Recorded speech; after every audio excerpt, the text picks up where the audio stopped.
"So is that all of them?" she asked. Naruto nodded. "Other than that you are free to do what you like. This is your home too, it was built for us." Anita smiled standing up. When Naruto stood up she hugged him tight to her. "I love you so much big brother," she said, silent tears rolling down her face. Naruto patted her back for a few minutes till she pulled away. When the tears were wiped from her eyes, Naruto took her downstairs to the spare rooms where she picked the green room. Naruto told her to bring her things later and she could leave them there. After that Naruto took her down to the vault where he showed her the huge room, bringing her to the seal table in the middle. "I need some of your blood so you can come and go as you please," he said. She nodded, placing her index finger in her mouth, biting down. "Now what?" she asked, showing her bloody finger. Naruto took some of her blood on his finger and pressed it to the seal. The seal configuration glowed, then stopped. "That's it," he said. Naruto then looked at his sister. "Anything you find down here that has no name do not use. Some of the jutsu here are old and very dangerous. If you find one like that, come find me. Do not learn or use it till I have a look at it. This is the one rule of the vault." Anita nodded. "Okay. Sensei told me to be wary of a jutsu that has no description or name." After that Naruto took her up and out of the house. When they reached the front gate Naruto looked at his sister. "I am trusting you here with me and my ladies, Anita. Follow the rules and behave and you get to see me as much as you want. I want to show you one more thing before you go," he said. Naruto walked over to the gate, Anita following right behind. When he reached the gate he stopped and turned back to her. He reached his hand out and touched the back of the gate. "If someone tries to force you to bring them in, touch the back of the door and push chakra in 2 fast bursts. This will trigger alarm inside the house. Tell all that is inside that someone is trying to force their way in," he said to her. Anita nodded. "Okay, so 2 quick bursts, got it," she said, smiling to him, then walking forward hugging him. Naruto hugged her lightly. "Do not betray my trust in you, Anita, I do not think I could take it," he said. She nodded, then opened the gate. "I'll come back later, maybe even stay the night," she said with a smile. Naruto smiled. "You're welcome to if you like." Anita smiled at her long-lost brother, then went through the gate, shutting it behind her. Naruto walked back to the house, thinking about all the weird fun he was going to have the upcoming week, with so many people coming for the Chuunin exams. Well, time to start training. In the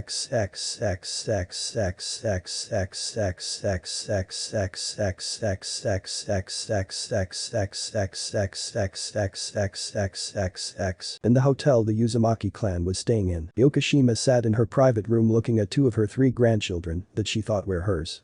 "You 2 are to break into the Namikaze compound some way and steal what you can." "What of the demon?" asked Zabuza. "He will be taken one way or another. His dijutsu belongs to us for he holds our blood," said the old woman. "I do not think it is right for us to steal his things," said Shirito. Yokishima looked at her granddaughter. "They're ours too. He married my daughter and also had a daughter who is a part of our clan, so I see it as taking what is ours." Shirito nodded at that, still believing that it was stealing. "You are right. Your orders are as stands.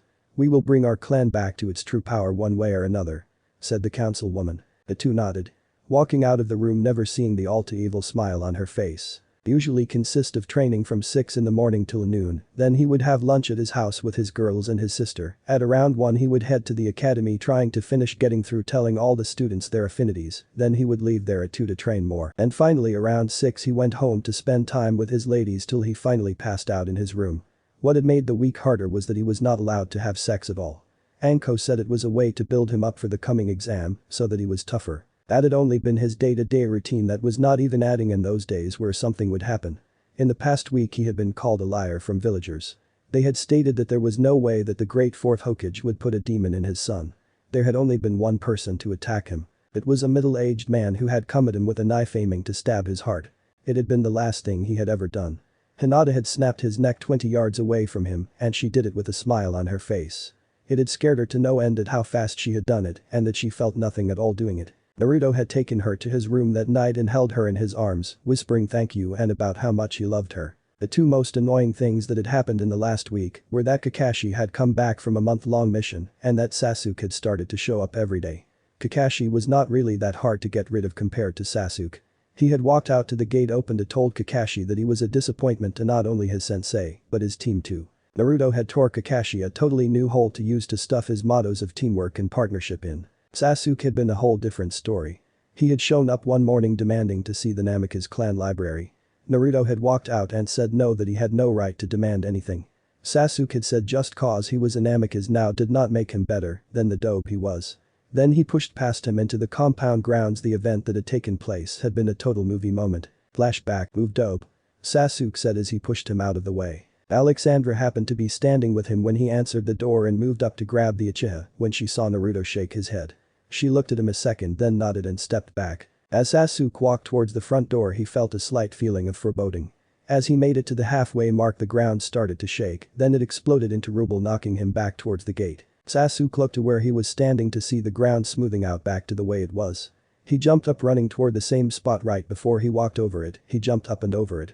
When he made it over he turned back to Naruto and smirked. That's when the shit hit the fan.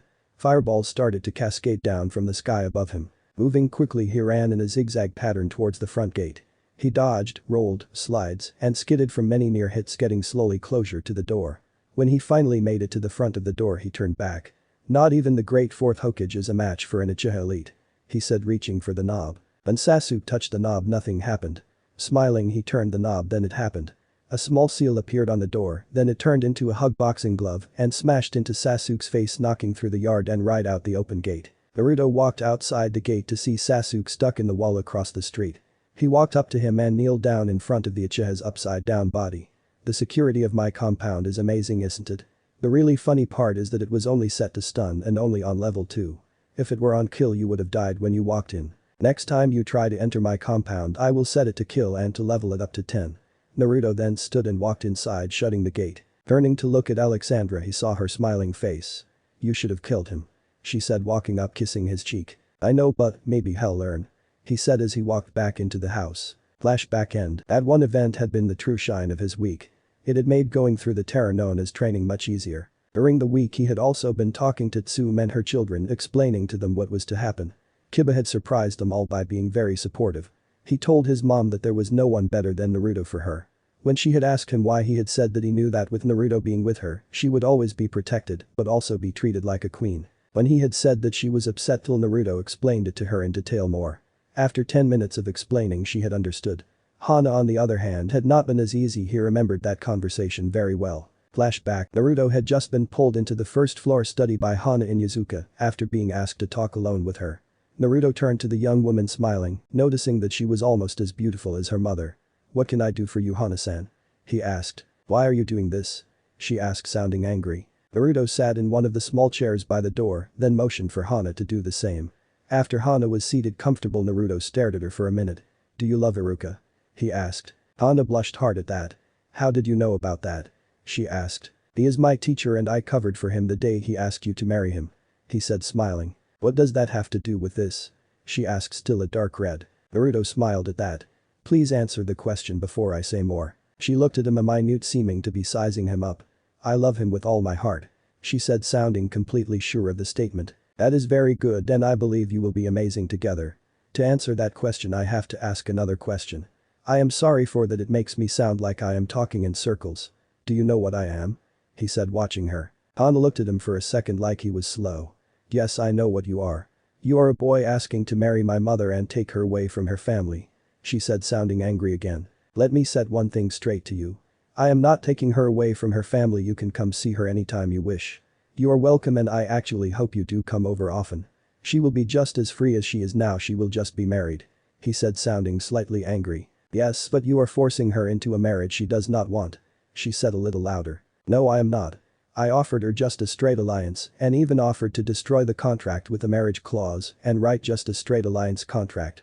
He said to her keeping his voice as normal a volume as possible. Hana looked at him for a second, then spoke. You are the head of the Namikaze clan and son of the fourth Hokage. Along with your sister you are all that has survived of the clan. She said in a low tone. That is all you know about me. He said. Why is there something else I should? She asked. Naruto looked at her a moment thinking if he should tell her or not. After a moment he spoke up. My name is Naruto Namikaze and I am the container of the Kyuubi no Kitsune. He told her. Hana looked at him a moment then slowly nodded. That explains a lot with the villagers and ninja attacking you so often. That does not explain though why you are asking to marry my mother. She said evenly. Naruto was a little shocked that the young woman across from him did not freak out. I am asking to marry your mother because she deserves it more than anyone. He said. What do you mean? She asked confused. Naruto sighed then spoke. Your mother is in my opinion what a real woman of strength is. She raised 2 children alone for most of your lives, a clan head who looks out for not only her clan but the good of the village, a ninja feared throughout the nations, and most of all she stood up for me. So wherein that is the reason you are going to marry her? She asked looking at him with a deadpan look. Naruto smiled at that. Your mother deserves love and to be happy. She threw out the want of love after what happened with your father and to better raise you in Kiba. Hana looked at him a little shocked. Her mother had told him about her father, something the older woman detested bringing up at all. You believe you can make her happy? She asked. Naruto nodded. I am sure I can. Your mother is a strong and truly amazing woman, but no matter how strong she needs someone to love her. He said smiling. Hana looked at him a minute. She then remembered something Iruka told her about him. It was that he always kept a promise no matter what. I will agree to this if you can promise me you can make her happy. Naruto did not even hesitate. I promise on my headband. Hana was in awe at that. To swear on one's headband was the greatest thing a ninja could do to show their trustworthiness. You do know that to break a promise on one's headband is to be forsworn? Naruto smiled at the older canine-like female. I know, but I believe that your mother can find love and happiness with me. He said. Hana looked at the young Namikaze for a few moments taking in what he had just said. Where is the contract? She asked. Naruto walked over to the desk. After opening a few drawers he pulled on a scroll and gave it to Hana. When Hana received the scroll she opened it and read. When she was finished she looked up at Naruto. What is with the small tear in the side? She asked holding it up showing it to him. Your mother thought I was just after sex, so she asked me if I would ripe it up and just do the alliance, so I held it out and ripped that little bit to show her that I would. He said looking her right in the eyes. Hana looked at him for a moment, then looked at the contract seeing her mother's signature. Do you have a pen? Naruto walked over to the desk, grabbed a pen and handed it to her. Hana looked at him a moment more then signed the document. When she finished she rolled it up, then handed it back to him. She then stood and walked to the door. When she reached it she turned back. If you hurt my mother no matter what the cost I will kill you. She said as she walked out the door. Then flashback, that had been a really interesting conversation for him. The next day Hana became clan head and her mother decided to stay to show her the ropes till the end of the second part of the Chuunin exams. Then there was the promise he made at the academy which he found out were Hanabi who came in first, Konohamaru that came in second with Mogi and Yuden getting third and fourth. He had done as he promised and trained them only day.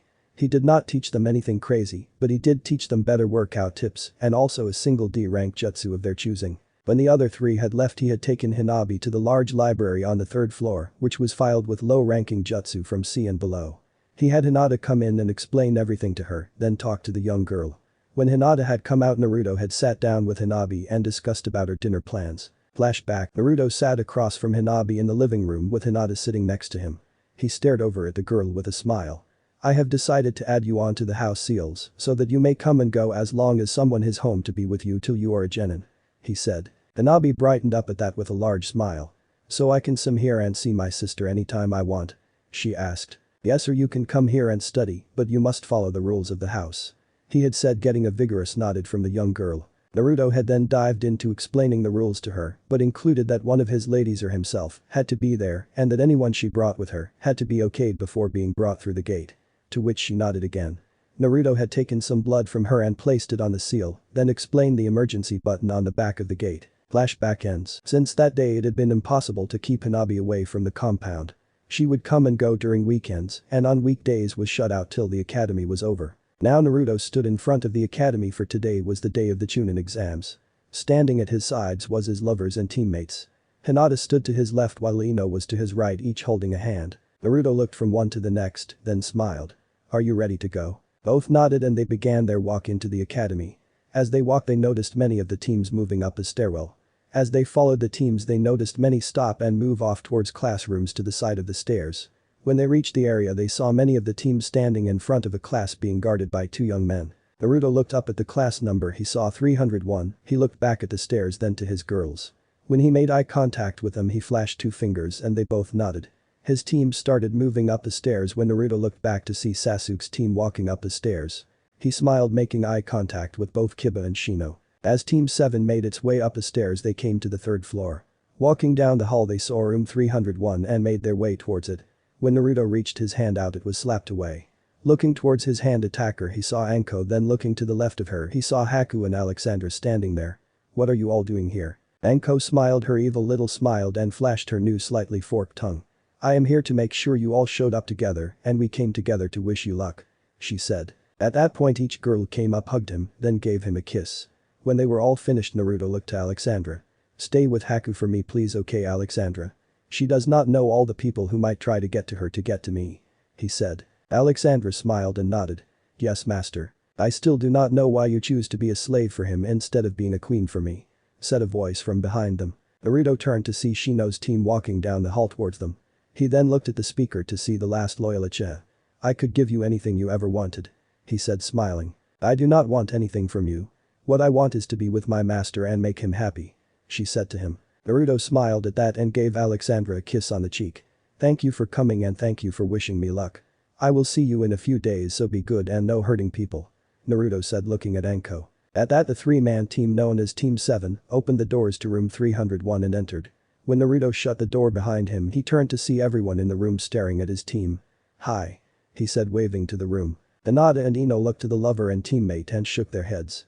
Grabbing an arm each, the girls dragged him further into the room towards three people they knew all too well. When they reached them, Naruto put his hand on one of their shoulders. Hey Shikamaru, didn't know you guys would be here. How is your new team coming? He asked. The young pumpkin-head-looking boy turned to the smiling face of Naruto.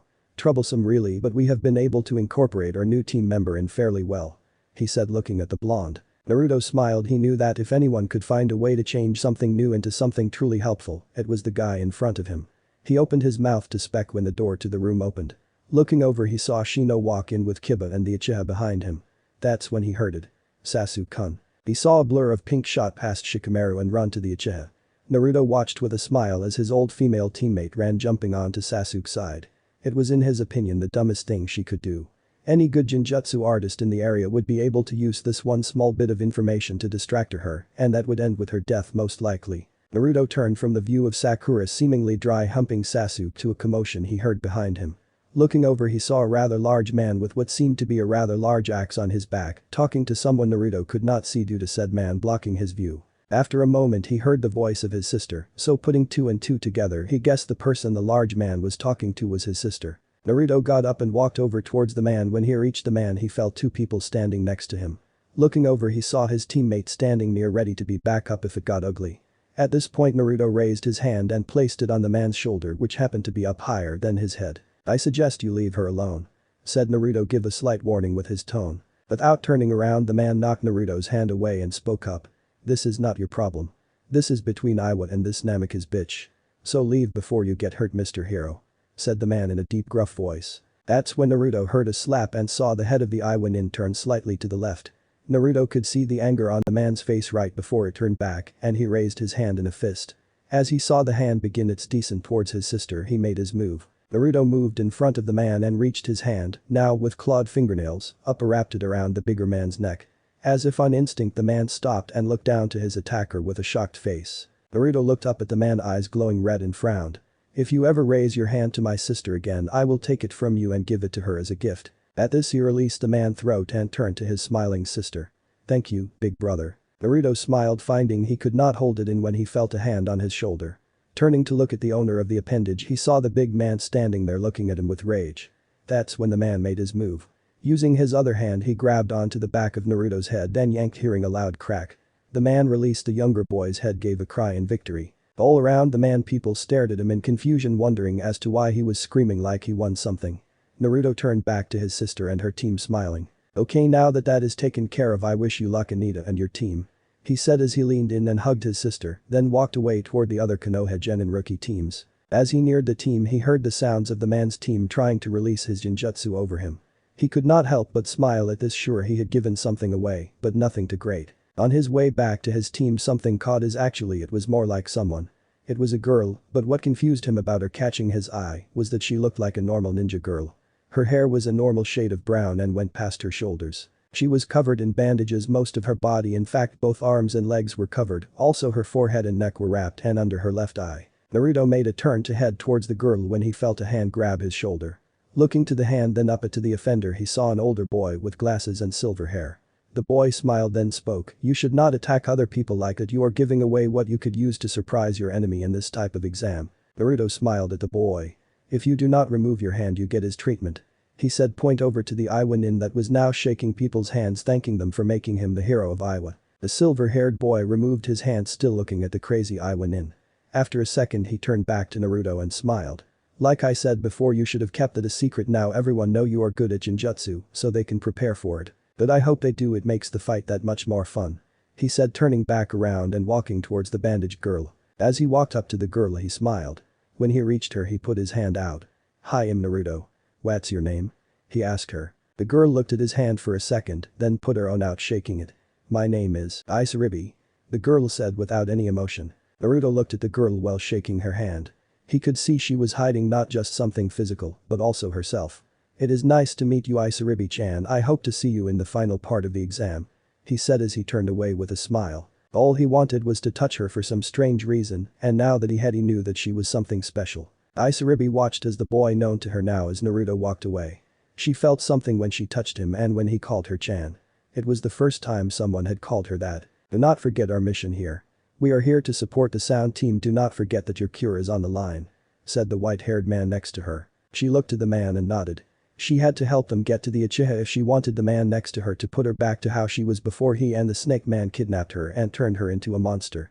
She nodded to herself knowing that nothing mattered but this. When Naruto started walking back to the group he saw that Sasuke was talking to the silver-haired guy from earlier. As he reached his team which was right next to the two he heard his name. "That's no fun, you know their names," said the silver-haired boy as he shuffled what looked to be playing cards in his hands, then pulled one out. "Rock Lee is a year older than you. Has done 20 D rank missions and 11 C rank missions. The squad leader is Guy Sensei and his teammates are Tenten and Hyuga Niji. His hand-to-hand combat skills have increased dramatically this past year, but his other skills are terrible. This is the first time taking the Chuunin." The boy then pulled out another card. Gara of the Desert completed 8 C rank and 1 B rank mission and returned from all his missions unharmed. This is his first time taking the exam. The boy then pulled out a final card. Naruto Namikaze is from your year. He has completed 10 D rank missions and won a rank. His squad leader is Anko Mitarashi and his teammates are Hinata Hyuga and Ino Yamanaka. Is said to hold a new genjutsu but has not been confirmed as of yet, said the silver-haired boy. The boy then placed the card back and smiled. Something else that is noteworthy is that the participants for this biannual Chuunin exam include Fire Country, Hidden Konoha, Leaf Village, 72 participants, Wind Country, Hidden Sand Village 30 participants, Grass Country 12 participants, Waterfall Country 12 participants, Rain Country 21 participants, Sound Country 3 participants, and Ocean Country 3 participants. Naruto stared at the over-knowledgeable boy in front of him. The boy seemed to have too much information on not only him but people from other countries. As he thought about this he heard Sakura speak up. "I have never heard of Sound Village. I guess they're a small new village," she said, sounding a little high about the fact she came from a big village. Naruto moved to in front of Sakura with a kunai out with Ino and Hinata blocking other weapons with kunai. The three blocked the attackers, then pushed them back. As Naruto looked to the three attackers he noticed that they all had headbands on depicting a musical note. He then looked down from the note to see their faces. The one that had been blocked by Ino was a few inches taller than himself with black spiky hair and black eyes. He seemed to be wearing a dirty yellow baggy shirt and black pants. The one that had been blocked by Hinata could not be identified by facial characteristics due to the bandages covering everything but his left eye. Naruto did notice one thing, though it seemed that the Sound Nin had some sort of thick metal plating around his right arm. The final one was actually a girl and she was beautiful. Her hair was red and long, nearly touching her butt. The eyes staring back at him were amazing. They were brown, but they seemed to be dark around the pupil, then got lighter till they got to the whites. She wore dark brown long baggy pants, a tunic-tip chest covering, and a hat covering the top of her head. The girl just seemed to stare back before she spoke. "What the fuck are you looking at, you piece of shit, Leafy?" Naruto could not help but chuckle at that. "A very beautiful girl. How about you?" he asked. "Some piece of shit, one of ninja who would rather think with his shrimp dick than his pea-sized brain," she said, blushing. Naruto began to laugh at that. He could not help himself, the way she said it just made him want to laugh. After a moment he calmed down and looked into her beautiful eyes and spoke. "I am sorry for what the loud-mouthed pink tart said about your home. I understand that it is your village, and to hear someone else call it a small is like saying it is nothing." Ai looked at the young man in front of her. He was younger than he, but she had to admit that age meant nothing when you had eyes like his. She felt like she could be lost in them, but shook her head, staring back at the blonde. She then looked over to the pink-haired girl who was behind the boy and scowled. "Your lucky shrimp dick here saved you, or else you would be dead," she said, sheathing her kunai, and turned around. She started to walk away when she heard the blonde call out. "My name is Naruto Namikaze. What's yours?" Ai stopped moving and thought to herself. "I should just keep walking," but he did offer his first. "Taiya," she said as she kept walking. "I hope I see you later, Taiya-chan," he said out loud. There was another loud clang of metal on metal at this. Naruto looked down to see the red-headed Taiya staring at him in anger with a kunai nearly to his heart but only being stopped by his own. Just Taiya shrimp dick. No Chan, not ever. She said as she was getting ready to push away when a puff of smoke was seen in the front of the room. There will be no fighting in this part of the exam unless I say so. You got the peons. Said a man wearing all black including a black bandana on his head who sported a wicked scar from the corner of his left eye to over his lips and chin. Then another from under his right eye to his right side of his face. To say he looked intimidating would be like saying snow is white. It was a no-shit moment. AI and Naruto pulled away from each other, then looked to the man at the head of the room. That's when they heard the laughing of another person in the room. Looking to the laughing Naruto saw that it was Iwanin once more. He could not keep himself from laughing at this point and started to nearly cry. Then he heard someone call to him. Naruto Namikaze, if you are done, do you mind letting him out? Said the man from the front. Naruto looked up and smiled. Of course Ibiki-san. He said as he walked over to the Iwanin. When Naruto reached him he activated his eyes and dispelled the genjutsu. He looked at the taller man and his teammate smiled, then turned and walked away. He could hear as the man's team explained to him what had happened. When Naruto made it back to his team he smiled then turned to face Ibiki. That is when he explaining to the group about this part of the exam. It seemed that they had 45 minutes to finish the written portion and that they could not cheat or something, then came their seating assignments to which Naruto was very happy of his. Sitting to his left was Isaribi and to his right Taiya. It was like being between two positive magnets and being a negative one. He could not help staring at one then the other, but that came to an end when Ibiki called out. Start. Thanks for watching.